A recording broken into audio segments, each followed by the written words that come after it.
네, 우리 일상 속에 일어나는 이슈를 통해서 시민의 생활에 도움이 되는 법률을 상담해드립니다. 시시각각 토크 생활 법률 상담소. 오늘은 이주 여성들의 이야기인데요.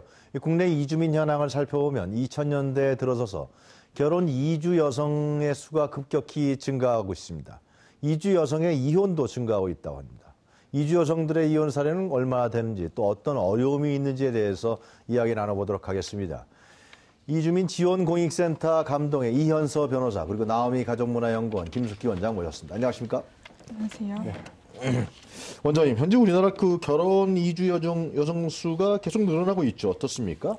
네, 전체적으로 살펴보면 네. 2015년도에 여성가족부에서 다문화 가족 관련 연도별 통계가 이제 나온 게 있어요. 네. 거기를 보면 다문화 가구는 82만 명 정도로 추산할 수 있고요. 네. 여기에는 이제 결혼 이민자, 그리고 귀화자 30만 5천 명 정도, 그리고 배우자 30만 5천여 명, 이제 네. 한국인이죠. 아, 예. 그리고 자녀가 20만 8천여 명으로 이제 포함된다고 할 수 있습니다. 그래서 네. 이제 보통 결혼 사유로 이민한 외국인 한 명과 한국인 한 명이 가정을 이루는 경우가 많기 때문에 네. 다문화 가구 수는 결혼 이민자 및 귀화자 수와 이제 거의 비슷하다고 볼 수 있는 거죠.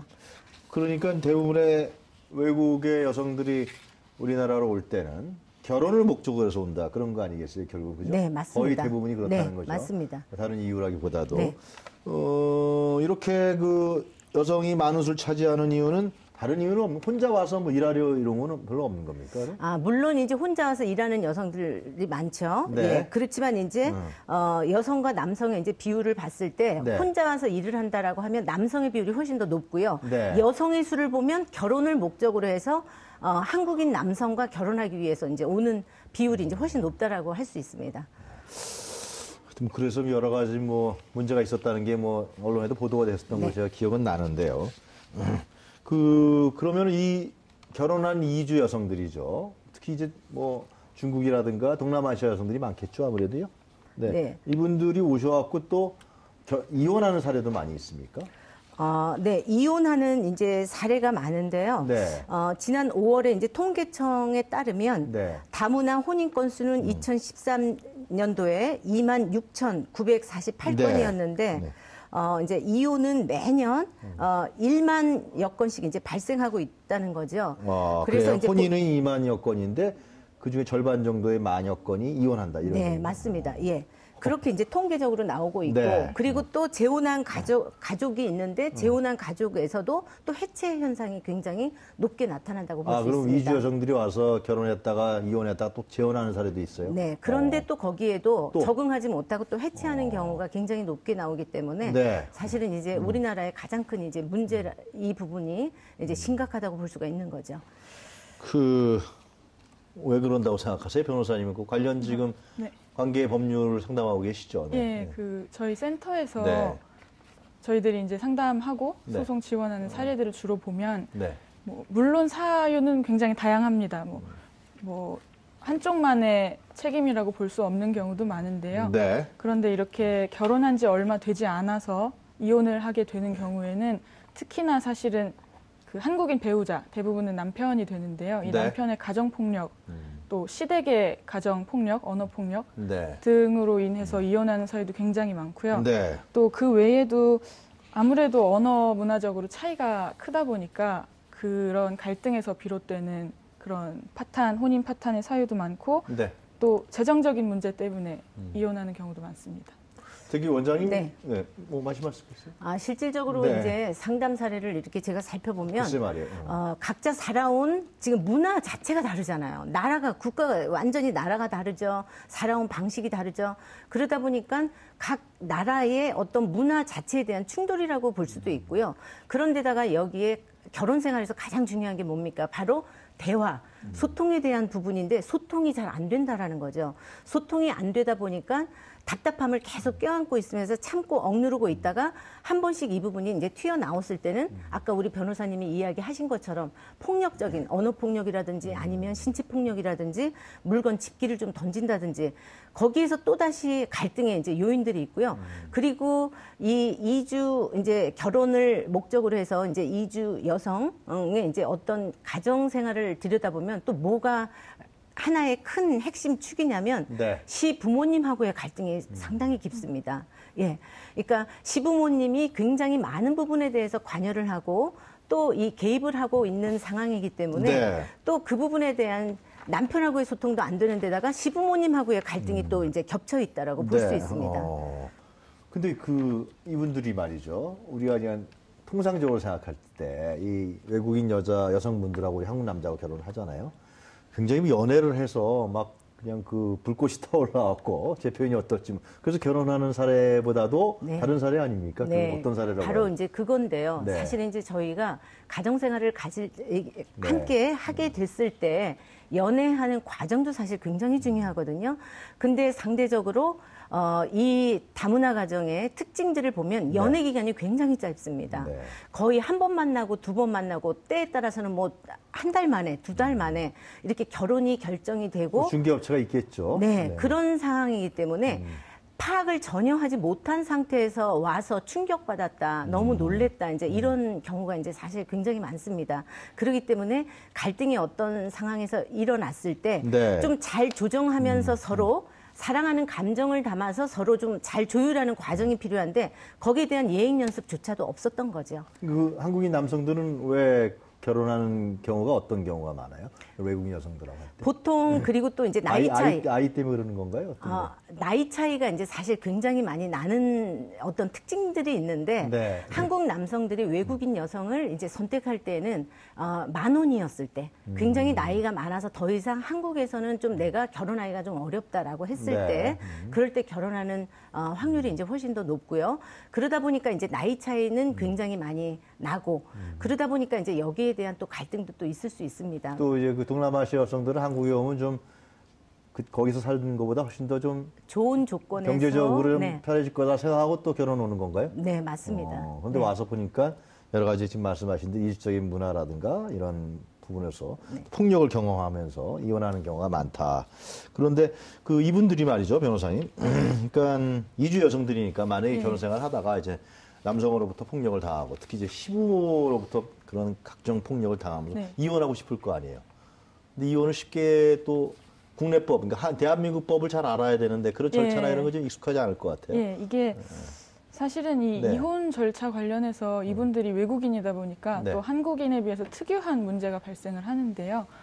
그게 아무래도 체류 자격과 관련된 문제라고 볼 수 있습니다. 네. 이 결혼 이주 여성의 경우에는 특정한 체류 자격을 받고 대부분은 이제 혼인 비자를 받고 네. 이제 한국에 입국을 하게 되는데요. 아, 그러면 이 혼인 비자를 받은 거기 때문에 이혼을 하게 되면 당연히 혼인 비자로는 계속 머무를 수가 없게 됩니다. 그러네요. 예. 네, 그래서 이제 그 비슷한 다른 비자들로 변경을 해서 연장을 해야만 한국에 체류를 할 수 있는데요. 네. 이 부분에서 사실은 이 의외로 협의 이혼이 재판상 이혼보다 더 문제가 되는 경우가 발생을 합니다. 그러니까 일반적으로 한국인 부부들은 협의 이혼이 이루어질 때 훨씬 더 원만하고 또 절차가 간편하고 그래서 협의 이혼이 되는 것이 사실은 부득이하게 이혼을 하게 될 경우에 네. 협의 이혼이 제일 최선의 방법이잖아요. 우리 한국인들이 할 경우에는. 예. 네. 그렇지만 이 이주 여성의 경우에는 네. 체류 자격이 연관되다 보니까 그 아이가 없거나 그러니까 면접 교섭권이나 아이를 만날 수 있는 면접 교섭권이나 양육권을 갖지 않는 경우에는 이 혼인 파탄의 사유가 남편에게 그 책임이 존재한다. 그래서 이혼을 하게 됐다. 이 점을 입증을 해야지만 체류 자격이 연장이 됩니다. 아, 그럼 이제 본국으로 돌아가야 되는 거군요. 예, 그게 입증이 안 되면 결국은 본국으로 돌아가는 수밖에 없는 것이고요. 네. 그렇기 때문에 사실은 체류 자격 관련된 부분이 결혼 이주 여성한테는 제일 어려운 문제고 또 두 번째로는 이분들은 국내 연고가 없는 경우가 대부분이기 때문에 그거 100%겠죠. 예, 거의. 예. 그렇기 때문에 이렇게 말씀하신 것처럼 가정폭력 같은 걸 겪더라도 어디 피신해서 있을 곳이 마땅치가 않아요. 그래서 소송을 진행을 하면서도 시댁에서 같이 시부모님과 살고 있다든지 그래서 뭐, 또 폭력을 당하겠네요, 그럼. 예, 그런 심리적으로 뭐 육체적으로 이렇게 불안정한 상태에 놓인 상태로 소송이 진행되는 경우도 굉장히 많습니다. 그러니까 간단히 정리를 하면요. 그러니까 이 이주원해서 결혼한 여성들이 이제 도저히 못 산단 말이죠. 남편한테 폭력을 당하고 시부모한테 폭력을 당해서 예. 이혼을 내가 하고 싶다. 그러면 이제 국내 법원에 가정법원에 이혼 소송을 제기하는 겁니까? 어떻게 돼요? 그런데 예, 그렇습니다. 근데 거기서 이제 우리나라 남자들이 협의를 안 해준다는 거죠. 이게 합의를 안 해준다는 건가요? 이혼 부분에 대해서? 대부분 조금 다? 다른데요. 좀 다릅니까, 네, 이건? 이게 합의를 하는 경우에는 재판으로 굳이 갈 필요가 없겠죠. 네. 그리고 이제 협의 이혼을 하게 되는데 네. 협의 이혼을 했을 때 그 남편에게 이 이혼의 사유가 책임이 있다. 그걸 입증을 할 수 있는 증거가 남지 않는 그건 것이죠. 쉽지 협의를 않을 하면. 것 같은데요. 예, 그렇기 때문에 대부분은 이제 소송으로 가게 됩니다. 소송으로 가서 남편의 가정폭력 또는 뭐 다른 여러 가지 사유로 내가 할 수 없이 이혼을 하게 됐다는 것을 입증을 한 뒤에 네. 이제 판결을 받아야만 체류 연장 같은 것에서 입증을 할 증거가 확보가 되는 거죠. 지금 말씀은 그러니까 원장님, 그 변호사님 말씀은 이제 이혼을 하는 경우에 네. 이것이 쌍방 간의 문제가 아니라 남편의 책임이 확실히 입증돼야만 그분이 어떤 그 체류라든가 이런 부분에 자유롭게 된다. 예, 그런 거 그렇습니다. 아니겠어요? 네, 맞습니다. 실제 사례는 어때요? 네. 그래서 이제 실질적으로 상담 사례를 살펴보면 네. 남편이 이제 그러한 부분들, 이제 영주권이라든지 이제 한국으로 귀화하는 그러한 굉장히 중요한 동의서가 필요하고 이런 과정에 있기 때문에 5년 동안이죠, 변호사님? 예, 예. 그러한 부분들 때문에 어떻게 보면 그 이주 여성들이 굉장히 그 5년 동안 참고 견디면서 버텨야 되는군요. 하여튼. 버텨야 된다라는 생각을 또 많이 갖고 네. 남편들이 그거를 볼모로 또 내가 이거에 대해서 동의 안 해줄 거야 또 이렇게 협박을 하거나 비인간적으로 이렇게 좀 대접 반인간적인 거죠. 예. 비인간적이보다도 하여튼. 그렇게 이제 대하는 경우도 있기 때문에 많은 여성들이 이제 상처를 좀 많이 받았다라고 이제 하소연들을 많이 합니다. 네. 네. 근데 그분들은 그러면 이런 부분 속에서 그 아까 말씀하신 경우 폭력을 당한 경우에는 네. 어디 쉼터나 이런 데 갈 데도 없는 건가요? 지금 그런 우리나라 단체도 그런 데 없어요? 그 단체는 사실 쉼터는 많이 존재하고요. 물론 네. 지역적으로 조금 차이는 있겠습니다만 그 결혼 이주 국제 결혼율이 좀 높은 곳에는 특히 이런 쉼터들은 많이 존재를 합니다. 그런데 이 부분에서 사실 많은 분들이 우려를 하시는 게 쉼터로 도망을 갔는데 본인은 네. 이걸 이제 상대방 남편 측에서는 가출을 했다. 집안일을 내팽개치고 가출을 했기 때문에 이혼 책임은 이 아내한테 있다라고 이런 식으로 그 상황을 뒤바꿔서 주장하는 경우가 간혹 있습니다. 그래서 이 부분 때문에 사실 두려워서 쉼터를 못 가는 분들도 계시는데요. 특히 이제 저희 센터에 찾아오시는 분들 중에는 네. 남편이 가정폭력이 심한데 주변에서 듣고 보니 쉼터로 가면 가출했다고 해서 이혼에 불리하더라. 그래서 각방을 쓰더라도 무조건 집 안에 있어야 된다. 이런 얘기를 들었다고. 그런데 남편이 이제 너무 무섭다. 이런 말씀하시면서 찾아오시는 분들이 계신데요. 사실 그 실제로 저희가 소송을 진행하다 보면 실제로 남편분들은 100이면 100 집안일을 내팽개치고 가출을 한 것이지 나는 폭력을 행사한 적이 없다. 그것이 이렇게. 일방적으로 남편에 대한 귀책 사유로 들어가지 않는 원인이 되겠죠. 그죠? 예, 그렇게 그렇죠. 주장하니까. 예. 법원에서는 그걸 또 뭐 참고할 수밖에 없을 예. 테고. 예. 그래서 이제 중요한 것은 사실 증거 확보가 제일 중요하다고 할 수 있고 네. 뭐 폭력의 위험이 있는데 계속 쉼터에 안 가고 그 위험 요인과 같이 지낼 수는 없잖아요. 네. 그래서 일단은 안전을 위해서 쉼터로 가는 것이 제일 중요하고요. 대신에 그 전에 사실 가정 폭력 등의 사유가 있다면 조금 증거를 확보하려는 노력을 해야 하죠. 그럼 어떻게 해야 됩니까? 이런 경우는. 근데 이제, 네. 이제 변호사님의 입장하고 이제 저 입장은 조금 다른데. 아, 그래요? 네. 저는 왜냐하면 이제 가족 상담을 하는 입장에서는 그 이혼 그 절차 그 전 단계에서 얼마든지 소통하면서 둘이 이렇게 좀 마음과 마음이 좀 만나는 그런 시간들이 이제 좀 필요한데 이분들이 마음은 있어도 사실 표현에 대한 부분 그리고 이제 자라온 환경이 다르고 문화가 다르고 방식이 좀 다르고 또 언어 소통이 좀 잘 안 되다 보니까 오해를 굉장히 많이 갖고 있는 부분이 있었어요.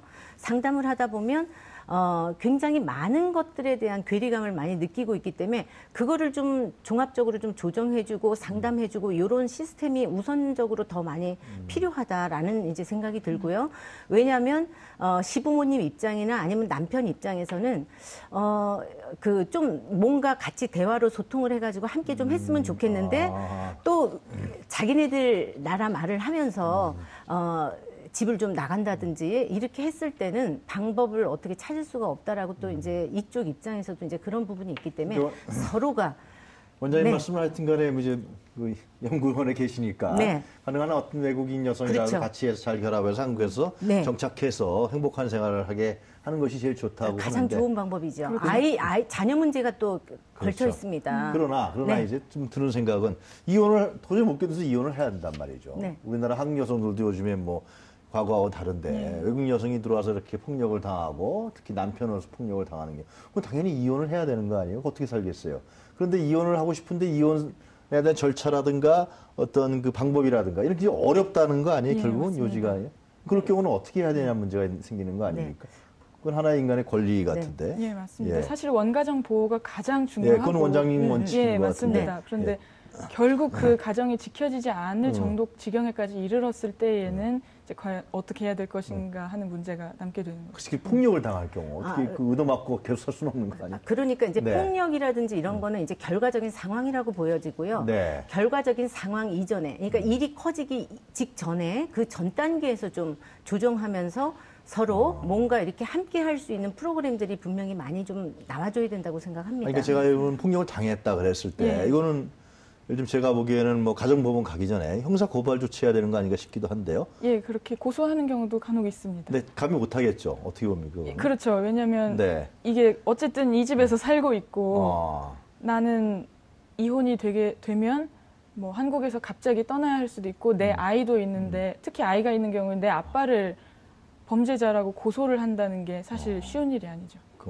이런 경우는 그럼 만약에 원장님이 얘기대로 이렇게 안대도 하고 이렇게 그 소통도 해서 정착하게 하는 게 중요한데 그게 도저히 안 된다. 그럴 경우에는 물론 이제 그럴 네. 단계에서는 우리 이제 변호사님의 도움을 좀 받으면서 네. 예 보호가 이제 좀 필요하겠죠. 그런데 이제 많은 가정들을 제가 살펴보면 다문화 가정의 어떤 특징들이 몇 가지들이 있는데 네. 그러한 부분들은 사실 우리가 사전에 좀 예방할 수 있는 그러한 부분들이 많고 그 다음에 이제 한국 남성도 이 외국인 여성의 나라의 언어를 조금 더 익히면서 서로 소통하려고 하는 노력도 좀 필요하고 그래서 좀 안착이 될 수 있는 이게 이제 개인의 그냥 단순히 그냥 결혼했기 때문에 그 가정의 문제다가 아니고 사회적으로 이미 자녀의 문제부터 굉장히 심각해지고 있기 때문에 그 부분에 대해서는 조금 더 아주 정착될 수 있는 어떤 지원책들이 그러려면 그 많이 남편의 필요하다고 어떤 봅니다. 이해와 배려가 필요한데 네. 제 생각에는 외국인 여성이라는 이유로 인해서 내가 때려도 폭력을 가해도